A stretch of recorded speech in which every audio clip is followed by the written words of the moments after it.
Saranno oltre 400 gli alunni delle quarte delle scuole primarie del comprensorio che venerdì affolleranno l'edizione 2019 di Gente di Mare, la manifestazione di educazione ambientale organizzata dalla Lega Navale di Chiavari e Lavagna nell'area della Marina Chiavarese.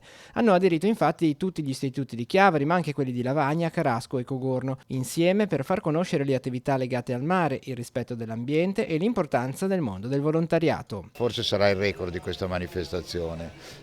Siamo contenti che le scuole abbiano piano piano trovato il tempo e soprattutto un ringraziamento a tutte le insegnanti, perché dobbiamo mai dimenticare che quando si fa qualcosa fuori dalle scuole è merito degli insegnanti che si assumono questa responsabilità e con gioia di venire alle nostre proposte, quindi senza di loro non si potrebbe fare nulla di questo. Le altre componente fondamentale per me da presidente che finisce il suo mandato quest'anno è un ringraziamento ai soci, perché anche qui sono i soci che tengono in piedi l'associazione. Un presidente può fare solo male, se fa bene lo fa perché i soci gli danno una mano e quindi lui è capace di farsi aiutare. Decine e decine le associazioni che anche quest'anno sono state coinvolte, così come è confermata la partecipazione dei rappresentanti delle forze dell'ordine del Tigullio, che saranno presenti con propri stand e con tanto di mezzi operativi. Sempre la cosa bella è la riconferma di tutti gli stand delle attività del mare dell'anno scorso, comprese le forze dell'ordine. Ci saranno 3 stand sicuramente nuovi,